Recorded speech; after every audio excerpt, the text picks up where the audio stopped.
안녕하세요. 2월 19일 주일 저녁 예배 시간입니다. 이 시간 우리가 사도행전 17장 22절부터 34절까지 말씀을 통하여 하나님의 견언을 나누도록 하겠습니다.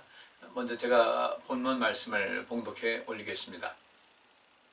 바울이 아레오바고 가운데 서서 말하되 아덴 사람들아 너희를 보니 범사에 종교성이 많도다. 내가 두루 다니며 너희의 원하는 것들을 보다가 알지 못하는 신에게라고 새긴 단도 보았으니 그런즉 너희가 알지 못하고 우회하는 그것을 내가 너희에게 알게 하리라. 우주와 그 가운데 있는 만유를 지으신 신께서는 천지의 주제시니 손으로 지은 전에 계시지 아니하시고 또 무엇이 부족한 것처럼 사람의 손으로 섬김을 받으시는 것이 아니니 이는 만민에게 생명과 호흡과 만물을 친히 주시는 자이심이라. 인류의 모든 족속을 한 혈통으로 만드사 온 땅에 거하게 하시고 저희의 연대를 정하시며 거주의 경계를 하나셨으니 이는 사람으로 하나님을 혹 더듬어 찾아 발견케 하려 하심이로되 그는 우리 각 사람에게서 멀리 떠나 계시지 아니하도다. 우리가 그를 힘입어 살며 기동하며 있느니라. 너희 시인 중에도 어떤 사람들의 말과 같이 우리가 그의 소생이라 하니 이와 같이 신의 소생이 되었은즉 신을 금이나 은이나 돌에다 사람의 기술과 고안으로 새긴 것들과 같이 여길 것이 아니니라. 알지 못하던 시대에는 하나님이 허물치 아니하셨거니와 이제는 어디든지 사람을 다 명하사 회개하라 하셨으니 이는 정하신 사람으로 하여금 천하를 공의로 심판할 날을 작정하시고 이에 저를 죽은 자 가운데서 다시 살리신 것으로 모든 사람에게 믿을 만한 증거를 주셨음이니라 하니라. 저희가 죽은 자의 부활을 듣고 혹은 기롱도 하고 혹은 이 일에 대하여 네 말을 다시 듣겠다 하니 이에 바울이 저희 가운데서 떠나매 몇 사람이 그를 친하여 믿으니 그중 아레오바고 관한 디오누시오와 다말이라 하는 여자와 또 다른 사람들도 있었더라. 아멘. 바울이 이제 아시아 지역을 중심으로서 이제 복음을 증거하다가요. 그러니까 아시아라는 것은 뭐 예루살렘부터 시작해서 이제 그 북쪽으로 올라가서 지금의 뭐 시리아 지방 또 베이루트 지방 그리고 튀르키예 요즘 지진이 났던 그 지역이죠. 그전에는 터키라고 불렀던 그 튀르키예 지방으로 쭉 다니면서 복음을 전도하다가 하나님께서 이제 뜻이 있어서 그를 이제 유럽 지역으로 진출하게 하십니다.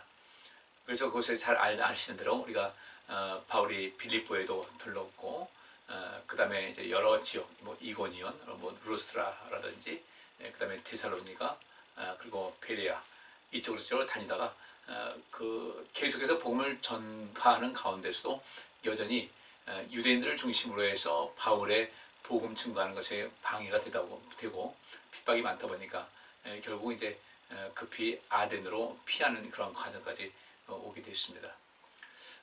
아덴에 이제 바울이 홀로 머물러서 남아서 이제 그 지역을 이리저리 다니다 보니까 바울이 보기에도 좀 안타까운 그런 부분, 뭐 안타까운 부분도 있고 또 이 아덴에 있는 사람들, 지금 그리스 지역입니다. 그리스의 수도 아테네 지역인데 이 아덴을 지나다 보니까 뭐 분명히 바울은 그 헬라 문화에 대해서도 잘 알았을 거예요. 단순히 유대 문화나 어떤 성경에만 또 율법에만 익숙한 것이 아니라 그 역시 지식인층에 있었기 때문에 헬라 문화에 대해서도 어느 정도는 알고 있었을 겁니다. 뭐 플라톤이라든지 또 아리스토텔레스라든지 또 우리가 지난번에 말했던 스토아, 이 학파 이런 사람들 그런 모든 것을 전혀 문외한은 아니었을 거라는 거예요. 그래서 하나님께서는 그를 이제 이용해서 그를 통해서 주의 복음이 널리 전파되게 하는 이런 일을 행하셨는데 어쨌든 아데네라는 곳에 직접 와 보니까 그 헬라 문화의 중심지라고 할 수 있는 그 지역에서 다양한 것을 이제 체험하게 된 거예요. 그래서 두루두루 이제 이곳저곳 다니다 보니까 어떤 특이한 그런 많은 신들을 이제 보게 된 거죠. 그거는 우리가 아다시피 뭐 지우스 신부터 시작해서 이 헬라 그 문화에서의 굉장히 많지 않습니까? 신화도 굉장히 많아요. 뭐 트로이의 목마라는 그런 그 이야기에서도 역시 마찬가지로 그리스 신화가 그 속에 굉장히 많이 침투해 있는 그런 상황이었거든요. 그래서 거기서 뭐 다양한 신이 나오죠. 뭐 바카스 신이라든지 포세이돈 같은 그 지우스를 중심으로 해서 이제 많은 신이 등장을 하게 되는데 이런 그 신화, 그 신에 대한 이야기가 그들 삶의 역사 속에서 이제 녹아 들어가서 어디까지가 신화인지, 어디까지가 이게 가설인지, 어디까지가 그냥 흔히 말하는 이야기인지, 어디가 현실인지 상당히 모호한 지경에 있는 그런 상황이 이제 헬라 문학, 그 다음에 그 그리스에서의 그런 오랜 신화라든지 이런 것이 잘 나와 있습니다. 그러다 보니까 바울은 그 아덴에 가서 아주 상당히 다양한 체험을 이제 새롭게 했겠죠. 이미 알고 있는 것 말고도 상당히 다양한 체험을 하게 됐을 텐데, 그 가운데서도 바울은 여전히 이 복음을 전파하고자 하는 그런 간절한 그런 마음이 있었던 거예요. 그러다가 바울이 담대하게 여기 22절 말씀 보니까 바울이 아레오바고 가운데 서서 말하되, 아레오바가라는 그런 광장이 있어요. 그 광장의 이름이 아레오바고인데, 이 아레오바고 광장에서 서서 말하기를, 아덴 사람들아, 여러분들 보니까 여러분들은 범사의 종교성이 굉장히 많은 것을 내가 알게 되었다. 그러니까 이 종교성이 많다는 것은 그만큼 다양한 신이 있었다는 것이죠. 제우스라는 그 신, 그건 다 신화에 나오는 겁니다. 이 제우스 신으로부터 시작해서 상당히 다양한 그 신이 쭉 펼쳐져 있는 거예요. 상당히 많은 신이 있었다는 겁니다. 제우스를 기점으로 해가지고 그 많은 그 신화 속에서 나오는 그 제우스의 그 자녀들이 이제 그 어떤 신격화돼서 섬기고 있는 그런 것이 있었고, 거기에 또 이 아덴에서는 또 무엇이 있겠습니까? 뭐 철학도 많이 발달하다 보니까 이 철학적인 어떤 이야기, 그것하고 신앙하고 또 겹쳐가지고 하는 그러니까 어느 것이 실제인지, 어느 것이 사실인지, 아니면 어떤 것이 그냥 신화인지, 물론 이 성경을 또 신화라고 폄훼하는 사람들이 있긴 있어요. 그런데 우리가 분명히 믿기는 이 하나님 말씀, 성경은 신화가 아니고 한 역사다. 단지 그 역사적인 이야기가 예를 들어서 성경에 나오는 그런 기적 같은 건 누가 그 기적을 받아들이니까 하겠습니까? 그들은 이것도 신화로 이렇게 치부를 해버려요. 근데 바울이 이제 복음을 증거하는 가운데 그는 하나님을 직접적으로 체험을 했고, 나고네까지 이끌려갔고, 예수님을 만났고, 뭐 특이하고 각별한 어떤 체험, 그래서 그런 어떤 경우에도 흔들리지 않는 어떤 신앙의 그 굳건함을 가질 수 있는 그런 많은 체험을 했기 때문에, 그 체험 속에서 이 아덴 사람들이 그 섬기고 있는, 아덴 사람들이 그 따르고 있고 생각하고 있고 하는 그 신화에 대해서도 어느 정도 그 이해가 간 것이죠. 이들은 그들의 그 신화에 대한 거, 그들의 다양한 신을 섬기고, 아까 말씀드린 대로 지우스 신을 통해서 하는 이런 모든 것을 봤을 때 바울이 아마 이런 것을 느꼈을 겁니다. 이들에게도 분명히 어떤 전통적으로 내려오는 어떤 하나님에 대한 그냥 막연한 생각은 있었을 것 같다. 그러니까 융이라는 사람이 이제 그 얘기를 한 거예요. 20세기의 그 심리학자인 이 융이 인간의 그 가장 깊은 심연, 가장 깊은 것을 연구하는 가운데 다른 문화를 이제 경험을 한 겁니다. 뭐 동서양 문화를 또 경험도 하고, 또 고대에 대한 건 연구도 하다 보니까 어떤 공통점을 느낀 거예요. 그 공통점을 봤는데 그 공통점이 무엇인가? 그들은 분명 지금 오늘 이 본문 말씀 속에서 이 아덴 사람들이 알지 못하는 신에게라는 그 내용이 나오지 않습니까? 그 알지 못하는 신, 그 막연하나마 그 알지 못하는 신이라는 그 개념, 지금도 그런 것이 있죠. 그 신이라는 존재가 분명히 있는 것 같은 거예요. 그들 느낄 때 이건 일반적으로 자연현상과는 비교할 수 없는 어떤 새로운 체험을 한 것인데, 그런 현상이 나타나는데 이것이 과연 무엇일까? 뭐 궁금하죠. 그러니까 이 융이라는 그 철학자, 심리학자가 계속해서 연구하다 보니까 다양한 문화 속에서, 또 다양한 문화를, 고대 문화를 보게 되면 벽화도 있을 것이고, 어떤 그 시도 있을 것이고, 어떤 글도 있을 것이고, 신화로 내려오는 이런 모든 것이 있는데, 그 중에 어떤 그 뚜렷하게 이것이라고 말하지는 못한다 할지라도 힘이 하나만 공통점이 있다는 것이죠. 그 공통점이 무엇인가? 지금 우리가 말하고 있고 바울이 이야기하고 있는 그 알지 못하는 신에게라는 그 내용인 거예요. 분명히 인간은 그 영원한 생명에 대한 그런 간절한 마음이 있었다는 거죠.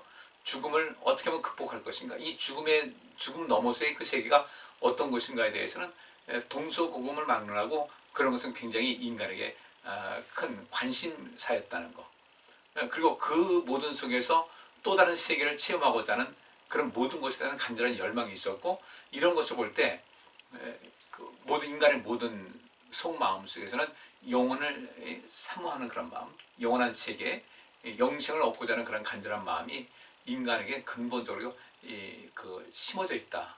근데 그것이 왜 그랬을까? 결국 하나님께서 아담과 하와를 창조하셨고 그들에게 많은 말씀을 주시지 않았겠어요? 첫사람들이니까 아담과 하와가 첫사람으로서 이 세상에 태어난 또 창조된 그 첫사람으로서 하나님께서 이 세상을 창조하신 모든 계획이라든지 하나님의 섭리라든지 이런 것을 많은 대화를 나누지 않았겠습니까? 그들이 선악을 알게 하는 그 나무의 실과를 먹고 또 하나님께 죄를 지었을 때 하나님과 또 많은 대화를 나누죠.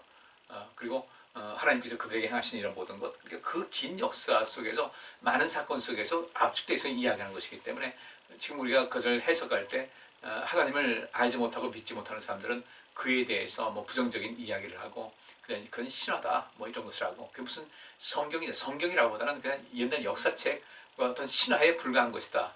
우리나라 왜 전설 따라 삼천리 이런 이야기 나오듯이 그렇게 이제 치부를 해버렸던 거예요.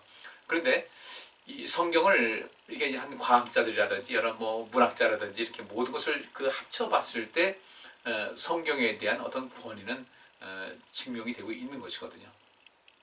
그래서 융이라는 그 학자가 인간에게는 그 공통된 무의식이 있다. 무의식이 있다. 그 무의식이 무엇인가? 영원한 세계를 사모하는 그런 마음, 또 죽음 이후에 어떤 세계가 있을 것이라는 그런 막연한 그런 믿음, 또 그런 속에서 신에 대한 그 절대자의 신에 대한 어떤 그 두려움도 갖고 있고 또 그에 대한 그 신에 대한 막연한 어떤 지식이라나마 이런 것을 갖고 있다는 것이죠. 뭐 신이 어딘지 이렇게 하는 사람들조차도 그 속에는 다 존재하고 있다. 이것을 그 융은 뭐라고 했냐면 집단 무의식이라고 이야기한 겁니다. 무의식이라는 것은 의식하지 못하는 내 내면의 세계죠. 의식하지 못하는 그 내면의 세계, 이것이 우리는 그 밤에 잘 때 이제 꿈을 통해서도 나타나기도 하죠. 뭐 이 꿈이라는 것은 어떤 때는 이제 이야기 말이 되는 그런 꿈도 있지만 그렇지 못한 꿈도 많이 있잖아요. 전혀 내가 경험하지 못한 어떤 세계. 그런데 꿈이라는 것은 분명히 내가 그 꿈꾸는 사람 자신이 어떤 경험하는 것이거든요.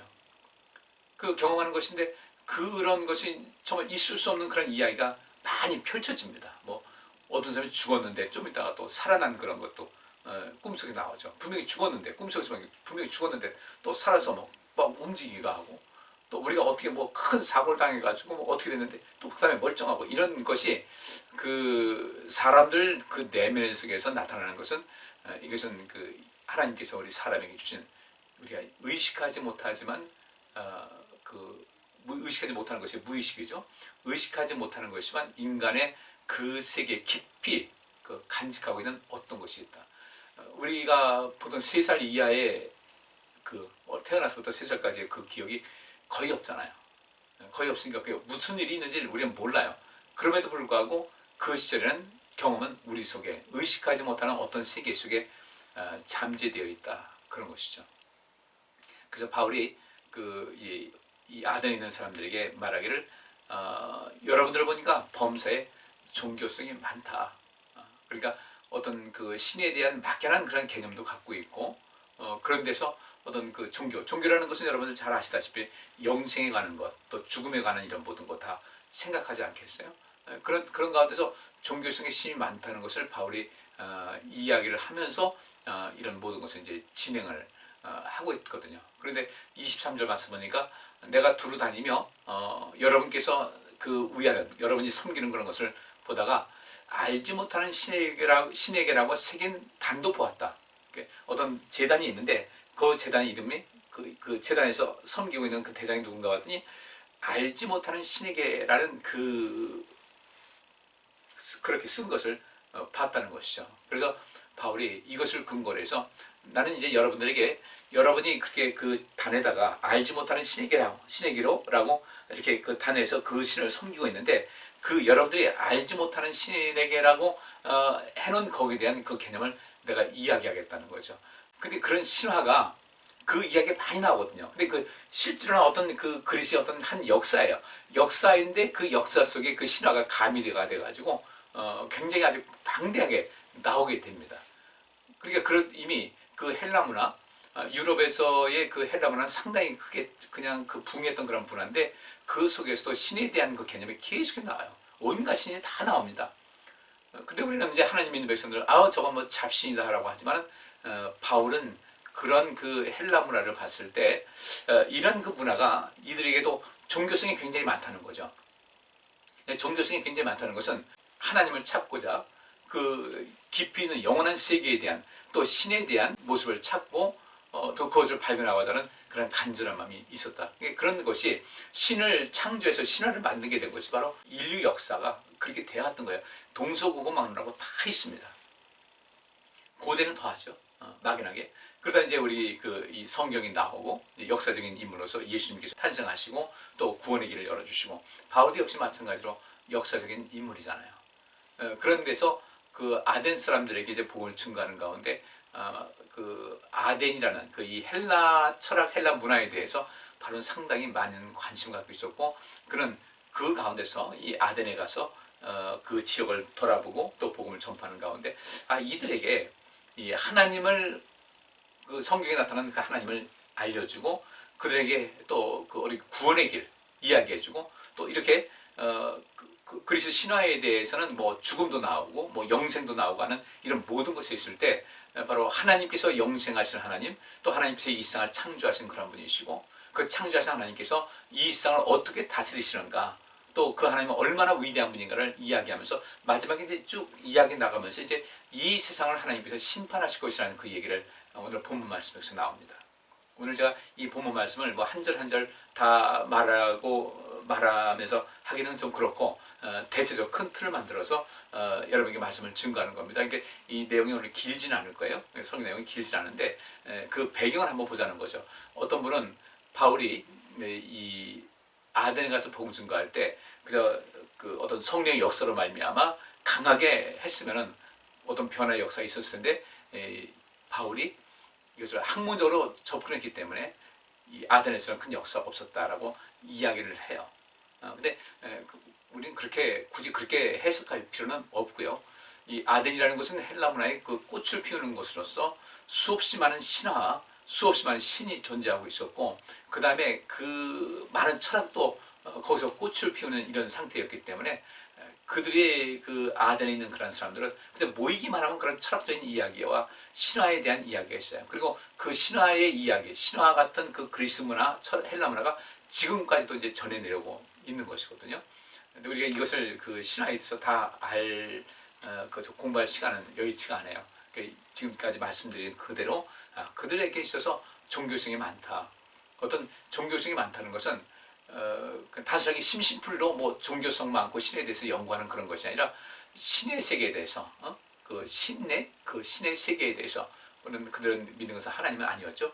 신들의 그 세계는 어떤 것인가를 관심 있게 본 것인데 그 신들에 대한 세계를 관심 있게 봤다는 것은 결국은 영원히 살고 싶어하는 그런 간절한 마음이 그 속에 있는 것이고, 두 번째로 우리 인간으로서 항상 어떤 한계에 자주 도달하지 않습니까?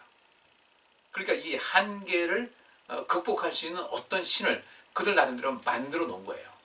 만들어 놓고 또 그 신을 섬기기도 하죠. 그러다 보니까 바울이 이렇게 봤을 때 이들에게 이런 종교성이 많고 또 영원한 세계에 대해서 관심이 있고 죽음에 대한 어떤 두려움과 더불어 그것을 극복하고자 하는 어떤 마음이 간절한 이 모든 것, 종교성이 많다는 것은 바로 그런 것 아니겠어요? 영생하고자 하는 것이 가장 중요한 것이라고요. 어떻게 하면 사람이 죽지 않고 영생할 것인가? 그 이집트에서는 어떻게 합니까? 그것을 사람을 미이라로 만든 거예요. 그 심장은 떼서 따로 넣고 간도 따로 내고 그 인간의 육신은 썩지 않게 이것을 방부 처리하고, 왜냐하면 죽은 영이, 사람이 죽었어요. 그 영이 떠났는데 나중에 영이 돌아오게 되면은 거처할 집이 있어야 되지 않겠냐. 그렇게 사람은 이 몸 속에, 이 몸 안에 영이 있는데 그 영이 떠나서 사람은 죽는 것입니다. 그들이 이야기하는 겁니다. 그렇게 하게 되면 다시 돌아왔을 때 그럼 몸이 있어야 그들이 다시 돌아와서 우리가 말하고 있는 어떤 부활의 개념이겠죠. 부활할 수 있지 않겠냐. 그래서 그 평민들은 그렇게 하지 못하더라도 그 왕들은 그런 모양으로 해서 불러왔던 거예요. 우리나라 한번 보세요. 고대 그 유교에서의 그 장례 문화를 보게 되면은 그런 그 죽음에 대한 그런 모든 것이 또 그 다음 세계, 사후 세계에 대해서 잘 얘기합니다. 그리고 이제 뭐 높은 양반 왕이 죽었다 할 때는 그 뭐 승하한다 그러죠. 그러면 그 왕이 입었던 옷을 가지고 지붕에 올라가서 계속해서 초혼을 하죠. 돌아오라고. 죽은 그 영이 다시 돌아오고 초혼하면서 거기서 그 외우는 어떤 그 조문도 있을 것이고 주문도 있을 것이고 굉장히 많습니다. 그리고 사람이 죽으면요, 지금은 뭐 다 병원에서 장례치르지만 저는 어렸을 때 보게 되면 어렸을 때보다도 한 40대까지만 해도 그런 일을 봤어요. 30대 때 주로 그런 것을 봤는데 집에서 주로 장례를 치르게 되면 그 당시 그랬단 말이에요. 집에서 장례 치를 때 보면 바깥에다가 이제 사자밥 밥을 해가지고 밖에다 문 밖에다 놔두고서 거기다가 노잣돈이라고, 그러니까 저 세상 갈 때 그 갈 길이 먼데 또 또 비용이 필요한데, 그러니까 거기다 이제 노잣돈을 이렇게 동전을 꽂아가지고 노잣돈이다 이렇게 한 거예요. 그러니까 그리고 사자밥은 왜 놨습니까? 저승 갈 때, 그들이 말하는 저승 갈 때 지치지 않게 입안 먹고 가라는 것이죠. 그런 것이 전부 다 어떤 종교성에서 오는 이야기인데, 이 종교성이라는 것은 결국은 이 죽음에 대한 인간의 두려움, 이 죽음을 극복하기 위해서 어떻게 할 것인가, 그래서 어떤 신에 대한 간절한 열망과 그 신을 의지하면서 그래서 이기고자 하는 그런 근본적인 건데, 이것이 동서고금망으로서 동양이든 서양이든 고대나 지금이든 다 똑같은 그 마음을 이속이 간직하고 있다. 그러니까 그렇게 할 때 전혀 이상하게 보지 않거든요. 노잣돈을 꽂아놨어요. 저기 뭐야? 이렇게 하지 않습니다. 그렇게 그냥 저렇게도 하지. 그것이 우리 사람들에게 이 하나의 종교성이라고 볼 수가 있는 거예요. 아덴에도 이제 그런 것이 많이 있었다는 겁니다. 그러니까 어떤 그 철학적인 면에서 헬라 철학, 문학, 또 신화, 그리고 어떤 종교성, 이런 것이 사방팔방에 엉켜있다 보니까 바울은 상당히 그 기회를 볼 수 있는 것이죠. 이 사람들에게는 이런 똑같은 어떤 죽음에 대한 그런 두려움과 또 내세에 대한 어떤 궁금함, 또 영원히 살고자 하는 그런 간절한 마음이 있는데, 이들에게 우리 하나님께서 이 세상을 창조하신 분이시고, 또 이 창조하신 하나님께서는 우리 사람들을 상당히 그 귀하게 여기시고 또 돌보시고 그들을 당신의 자녀를 삼으시기를 원하신다는 것. 이 우주 만물, 이 삼라만상 이런 모든 것이 하나님에 의해서 창조가 됐다. 그 당시에도 뭐 천문학적으로도 그렇고 얼마나 관심들이 많겠어요. 많은 관심을 갖고 있는데, 이 모든 관심의 중심에는 하나님께서 계시니까 우리가 그분을 섬겨야 된다. 따라서 여러분들이 알지 못하는 신에게 제사를 드리고 하고 있는데, 그 알지 못하는 신의 가장 근본적인 부분은 우리 하나님이시라는 것을 바울이 이야기를 한 거예요. 그리고 이제 하나님께서는 이 세상을 좀 더 온전하게 구원의 길을 확신하기 위해서 예수 그리스도를 보내셨다는 거죠. 이전에 우리가 하나님을 알지 못했을 때는, 이전에 알지 못했을 때는 그렇게 한다 할지 몰라도, 지금은 여러분들은 이미 이 죽음에 대한 어떤 모든 것을 극복하고자 하는 그런 마음, 영원한 세계에 대한 그런 관심도 많고, 이렇게 할 때 이제는 그런 것을 단순한 호기심이라든지 이런 막연함에 갖지 말고 여기에 관심을 갖자. 하나님께서 예수님을 이 땅에 보내신 이유도 그에 대한 이 영원한 세계에 대해서 이 진정한 구원에 대한 모든 것을 완성시키기 위해서 하나님께서 예수 그리스도를 보내셨다는 걸 하면서, 오늘 본문 말씀 보니까 예수님을 또 증거를 하고 거기 더해서 예수 그리스도의 그 부활을 증거를 한 겁니다. 그러니까 이들이 이 아덴에 있는 사람들이 정말 관심 있게 들을 만한 그런 이야기였거든요. 그들이 지금 추구하고 있는 것이, 그들이 그 신화를 만들어 놓고 그 열심히 그들의 신들의 모양을 만들고 거기서 쫓아다니고 거기서 섬기고 하는 이런 모든 것이 결국은 하나님께서 그들이 추구하는 이런 모든 것을 실질적으로 보면 하나님이 그 대상이어야 된다는 거죠. 다른 신은 필요 없고 하나님이 그 대상이시다. 또 하나님께서는 그 모든 그 신화 속에서 여러분들이 그렇게 알고 싶어하고 또 여러분들이 또 발견하고 또 그 속에서 추구하고 싶은 이런 모든 것이, 그 답이 하나님께 있다. 그래서 내가 여러분들에게 증거하는 것이 바로 우리 하나님을 이야기하는 것이고, 하나님에 대한 이런 이야기를 하는데, 이것은 절대 여러분들이 갖고 있는 신화 같은 그런 건 아니다. 뭐 신에 대한 어떤 단순한 이야기 아니다. 꾸며낸 이야기가 아니다. 하나님은 살아계신 분이시고 또 영생하시는 분이시고 이 세상을 창조하신 분이시고 우리 사람들을 소중히 여기신 분이니, 그분 앞에 가게 되면 우리는 여러분들이 궁금해하고 또 여러분들이 지금도 많은 것을 간절히 바라는 이런 모든 것이 해답을 얻을 수 있을 것이라는 것을 바울이 이야기를 하고 있거든요. 그러면서 이제 바로 예수 그리스도에 대한 증거를 이야기한 겁니다. 또 부활을 이야기하고요. 그런데 어떤 사람들이 말하기를 바울이 이 아덴 사람들을 향해서 학문적으로 접근했기 때문에 복음의 열매가 없었다라는 것은 아니죠. 사실 복음의 열매는 그게 많지 않았어요. 그 아레오바고 그 광장에서 외칠 때 그 아레오바고라는 그 지역의 관원 몇 사람, 몇몇 사람만 이제 바울이 증거하는 이야기를 받아들이고 관심 갖고 이제 따르게 되었죠. 나머지 사람들 또 어떻게 여긴 겁니까? 하도 많은 신화가 있고 하도 많은 신이 많다 보니까 바울이 이런 얘기를 할 때, 저 사람은 또 우리가 그 많은 신을 우리가 알고 있고 신을 또 만들어 놓고 있고 이렇게 섬기고 있는데 또 하나의 신을 이야기하고 있구나, 이런 식으로 넘어간 거예요. 바울은 그것이 아니었는데, 여러분들이 각각 여러 신을 섬기고 있는데 실제로는 그 모든 신이 여러분들이 바라고 여러분들이 그 신을 향해서 경배를 하고 그 신을 섬기고 하는, 또 나름대로 예배한다고 하고 제사 드린다고 하고 그런 모든 것이 그냥 막연한 것이 있지 말고 우리 하나님을 믿고 따르라는 거죠. 하나님을 섬기면 된다. 여러분들의 그 모든 지금 궁금해하고 간절히 바라는 이런 모든 것이 하나님께 나아가게 될 때 모든 문제가 해결되고 여러분들이 궁금했던 것, 답답했던 것, 그리고 아직도 이게 안개 속을 헤매는 것 같이 뿌옇던 이런 모든 것에 대해서 이제 확실하게, 이것이 바로 구원의 길이구나, 이것이 바로 하나님께서 원하시는 것이었구나, 바로 우리 이 세상을 창조하신 분은 하나님이시구나, 우리가 하나님을 믿으면 그동안 우리가 그토록 궁금해했고 그토록 간절히 바랬던 이런 모든 문제가 해결된다는 거죠. 아까도 말씀드린 대로 사람이 죽음의 문제, 이것 때문에 얼마나 고민을 해요. 근데 우리가 예수 그리스도 안에서 어떻게 됩니까? 우리 영생을 보장받았고요, 예수님께서 부활의 첫 열매가 되셨어요. 우리 이건 하나만 가지고도요, 우리는 보통 복 받은 사람이 아닌 거예요. 오늘 낮에도 말씀드렸잖아요. 성경에는 하나님의 능력이 담겨 있다고, 하나님의 영감으로 성경이 씌워졌고, 하나님의 영감이라는 것은 바람을 분다라는 그런 단어에서 포함된 그 바람이 분다, 영감이라는 것은 바람이 불다, 또 호흡이다, 그 다음에 영이다, 이게 모든 것이 포함이 되는데, 그 하나님 말씀 속에서는 그렇게 하나님의 그 능력이, 하나님의 그 생명과 생명력이, 하나님의 구원의 역사가, 또 하나님의 그 뜻이 그 속에 다 담겨 있기 때문에 이 하나님 말씀을 우리가 읽고 듣는 가운데 우리는 엄청난 복이 있거든요. 여러분들 그래서 요한계시록 1장에 그런 말씀이 있잖아요. 하나님 말씀을 읽고 듣고 행하는 자가 복이 있다. 다른 것이 아니에요. 그 말씀 속에서 우리에게 생명이 있기 때문에 그렇습니다.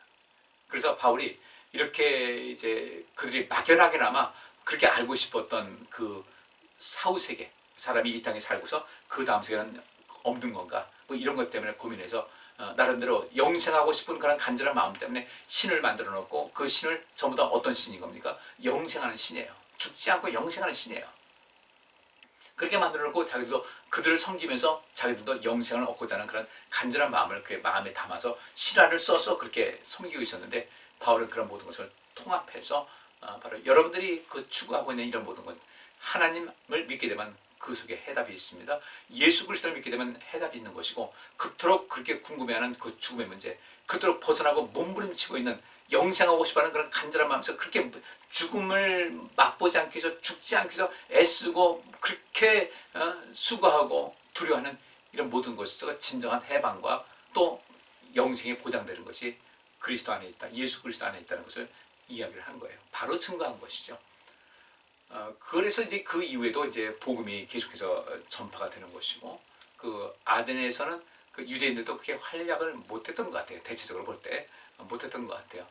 그만큼 그 그리스라는 그곳에는 상당히 어떤 철학이라든지 이런 그 신학이라든지 신비한 것에서 관심이 많다 보니까 오히려 이 복음이 파고 들어가는 데 있어서 그냥 그 복음이 특별한 것이 아닌 그냥 보편적으로 그냥 또 하나의 이론이다 이렇게 받아들여졌던 것뿐이지, 바울은 그 지역에 맞는 복음을 전파하는 것에 힘을 다했던 겁니다.